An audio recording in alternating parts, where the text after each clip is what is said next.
साहित्य बघितलेलं, तेल तापलेलं आहे. आता आपल्याला काय करायचं सांगतेस का? हां, पहिले आपण हे जे मला एक बाउल मिळेल का मिक्स करायला? तू म्हणशील ते बाउलमध्ये आपण हे बटाटे घ्यायचे. त्याच्यामध्ये कलर. हा कलर बाजारात मिळतो आपल्याला? हो, भेटतो. हे आपण कांदा कच्चाच टाकतोय कारण आपण त्याला डीप फ्राय करणार आहोत. मिरची जसं म्हणजे ज्याला जसं तिखट लागतं. चांगली कर, झणझणीत. तू गोड का तिखट? मला तिखट आवडतं, पण आमच्या आमच्या घरात सगळ्यांना तिखट नाही चालत. आपण खाऊ. आणि मीठ.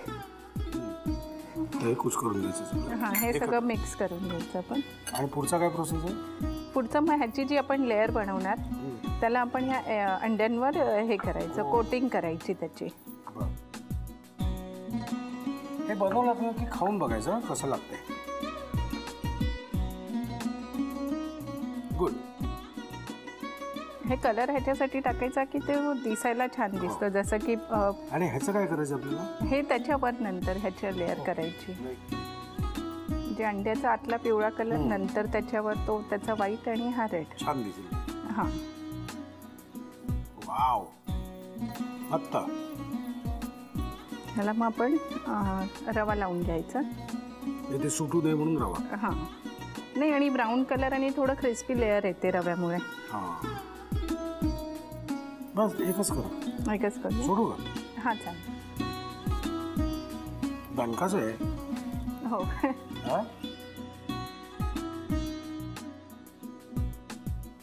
उत्तर लागणार आहे. हे नुसतंच खायचं बरं का. हे कशाबरोबर खाऊ असं काही विचारायचं काहीच कारण नाही, कारण हे इटसेल्फच खूप छान झालेलं आहे.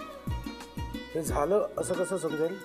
ब्राउनिश थोडासा कलर येतो. तो रवा जो आपण लावलेला आहे ना, तो थोडासा गोल्डन कलर होतो. बढिया.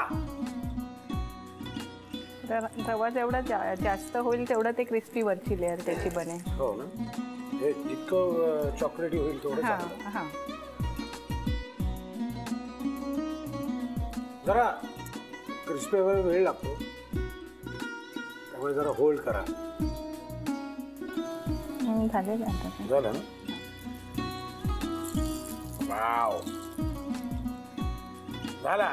घेऊन घ्या साहित्य आणि कृती. स्कॉच एग साठी लागणारे साहित्य: उकडून कुस्करलेला बटाटा, शिजवलेली अंडी, फोडलेलं अंड, रवा, बारीक चिरलेली हिरवी मिरची, बारीक चिरलेला कांदा, खाण्याचा लाल रंग आणि मीठ. कृती: प्रथम एका बाउल मध्ये उकडून कुस्करलेला बटाटा घेऊन त्यामध्ये खाण्याचा लाल रंग, बारीक चिरलेला कांदा, बारीक चिरलेली हिरवी मिरची आणि मीठ घालून सर्व मिश्रण नीट एकजीव करून घ्यावं. तयार मिश्रणाचे शिजवलेल्या अंड्याभोवती आवरण करून रव्यामध्ये घोळवून घ्यावं. कढईमध्ये तेल गरम करून स्कॉच एग तळून घ्यावं आणि सर्व्ह करावं.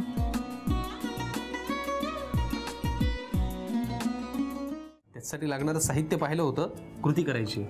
काय करायचं सर? आता आपण पहिले एक वाटण तयार करूया. बरं, याही रेसिपीमध्ये वाटण आहे आणि ते सुद्धा हिरवंच असणार आहे, पण त्याच्यामध्ये दही नाही. बरं, ठीक आहे. काय घ्यायचं वाटण्यासाठी? पहिलं ते सुकं खोबरं भाजून घेतलं ना आपण. भाजून घेतलेलं खोबरं. नंतर खडा मसाला. त्याच्यामध्ये हे तमालपत्र, दालचिनी, स्टारफूल, जिरं आणि लवंग आणि मिरी पण आहे. लसूण आणि अद्रक.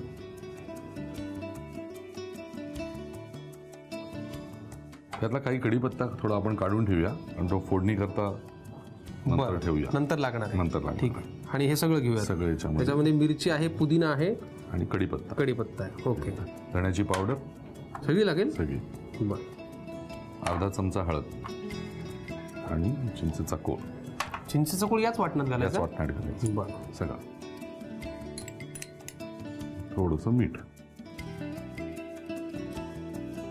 आणि मला प्रेक्षकांना सांगायला आवडेल की ही परत एकदा याची जी कृती आहे ती करायला खूप सोपी आहे. ते वाटण तयार करायचंय, मिक्स करायचंय आणि नंतर पुढची कृती करायची. बरोबर. जळगाव मधला मसाला पण खूप फेमस आहे. बरोबर. तो मसाला आपण अनेक दिवस वापरतो, तो आपण साठवू शकतो. बरोबर. असं काही मसाल्याशी निगडीत तुमच्याकडे होतं घरात? शेवभाजीचा मसाला जो कॉमन आहे, जो बऱ्याच गोष्टींकरता वापरला जाऊ शकतो, तो एकदम सोपा असा मसाला आहे.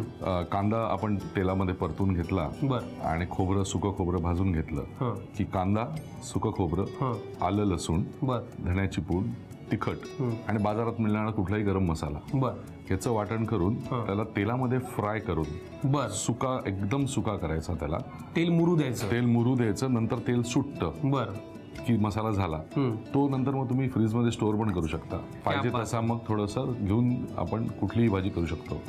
तो आपण व्हेज रेसिपीला वापरू शकतो, नॉन व्हेजला वापरू शकतो. चला, आता आपल्याला इमली चिकन करायचंय. आपण हे वाटण करूया आणि मग पुढच्या कृतीकडे वळूया. इमली चिकन साठी लागणार हे वाटण आपलं तयार झालेलं आहे. आता काय करायचं पुढे? आता आपण चिकन आणि ते वाटण मिक्स करूया. आणि आता वाटण घातलंय. बरोबर, घ्या मिक्स करायचं. मिक्स करून मॅरिनेट करायला किती वेळ ठेवायचं? याला थोडं जास्ती वेळ ठेवायला लागेल, 1 तासभर तरी ठेवायला लागेल. बरं, ठीक आहे. आता हे आपण असंच मॅरिनेट करायला ठेवूयात तासभर आणि मग पुढच्या कृतीकडे वळूया. चला, इमली चिकन साठी लागणार आपण वाटण तयार केलं, त्याच्यामध्ये चिकन एकत्र केलं छान आणि तासभर आपण वाट पाहिली. बरोबर. आता हे मुरलं असेल त्यात. बरोबर. काय करायचं पुढे? आता आपण तेलामध्ये फक्त याची फोडणी देणार आहे, कढीपत्त्याची. आणि मग हे सगळं वाटण त्याच्यामध्ये टाकून. तेल किती लागणार? थोडंसं तेल द्यायला. हे शॅलो फ्राय डिश आहे, त्यामुळे थोड्या कमी तेलातच आपण करू. नॉनस्टिक त्याच्यामध्ये. तेल गरम करायचं. थोडं तेल गरम करायला लागेल. तेल थोडं कडकडीत गरम होण्याचं कारण असं की आपला जो कढीपत्ता आहे त्याची प्रॉपर फ्लेवर उतरला पाहिजे त्या तेलामध्ये. बरोबर. तेल आता व्यवस्थित तापलंय. काय करायचंय? आपण कढीपत्त्याची फोडणी टाकूया. बरं, घ्या.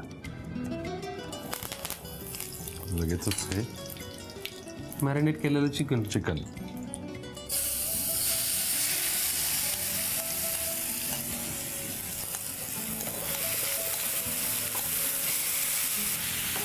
आणि परत एकदा तोच नियम लागू होतो की आपण मॅरिनेशनला खूप वेळ दिल्यामुळे शिजायला त्याला फार वेळ लागणार. बरोबर. आणि याच्यामध्ये दही नसल्यामुळे आपल्याला थोडा जास्ती वेळ द्यायला लागतो मॅरिनेशनला. मी पण थोड्या अगोदर सांगितलं होतं. आता आपण याच्यामध्ये थोडंसं मीठ घालून याला शिजवायला ठेवूया. बघा, बस. पाण्याची गरज नाही याला. पाण्याची गरज नाही. आता काय करायचं? आता याला आपण फक्त झाकण ठेवून शिजवून घ्यायचं. बरं. किती वेळासाठी ठेवायचं झाकण? झाकण असं ठेवून याला मधून मधून बघायला लागेल, कारण याच्यामध्ये आपण जोपर्यंत ते कुक होत नाही तोपर्यंत एकदा 2-3 वेळा चेक करून एकदा शिजलं की आपण विकन. तरी साधारण याला किती वेळ लागतो? तरी कमीत कमी 15 ते 20 मिनिटं तरी लागतील. बरं, पण ते आपल्याला चेक करत राहायचं. आणि हे सगळं झाल्यानंतर एक उत्तम स्टार्टर तयार होईल, त्याचं नाव आहे इमली चिकन. फॅन्टास्टिक, क्या बात आहे सर. आज तुम्ही आम्हाला 3 फार भारी पदार्थ करून दाखवलेले आहेत. इमली चिकन हे एक अप्रतिम स्टार्टर आहे. तुम्हाला करायचं असेल तर पटकन घेऊन घ्यायसाठी लागणारं साहित्य आणि कृती. इमली चिकन साठी लागणारं साहित्य: हिरवी मिरची, कढीपत्ता, पुदिना, चिकन, लसूण आणि आलं, खडा मसाला, मीठ, हळद, धनेपूड, चिंचेचा कोळ आणि भाजलेलं सुकं खोबरं. कृती: एका बाउलमध्ये सुकं खोबरं, खडा मसाला, आलं, लसूण, हिरवी मिरची, कढीपत्ता, पुदिना, धनेपूड, 1 मोठा चमचा हळद, चिंचेचा कोळ आणि मीठ घालून मिक्सर मधून वाटून घ्यावं. एका बाउल मध्ये चिकन घेऊन त्याला हिरवं वाटण लावून 1 तास ते मॅरिनेट करण्यासाठी ठेवावं. फ्राय पॅन मध्ये तेल गरम करून त्यामध्ये कढीपत्ता, मॅरिनेट केलेलं चिकन आणि मीठ घालून त्यावर झाकण ठेवून चिकन शिजवून घ्यावं आणि इमली चिकन सर्व्ह करावं.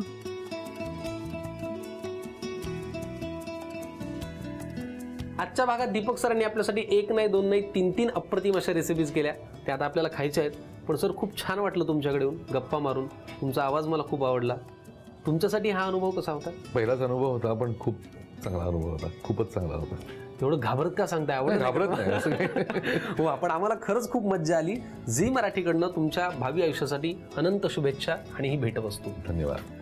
तुम्हाला कसा वाटला आजचा भाग, आजच्या रेसिपीज, आमच्या गप्पा, हे सगळं आम्हाला नक्की कळवा. आणि त्यासाठी लिहून घ्या हा पत्ता: आम्ही सारे खवय्ये, Zee Marathi, post bag number 1, Andheri पूर्व, मुंबई 99, भारत TVC, झी मराठी @znetwork.com. पत्ता तुम्ही लिहून घेतला असेल. आता आपल्या समोर आहेत दीपक सरांनी केलेल्या 3 रेसिपीज. ते आपल्याला आता खायचे आहेत.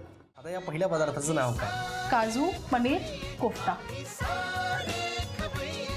आता आपल्याला दुसरा पदार्थ करायचा आहे: पोहा समोसा.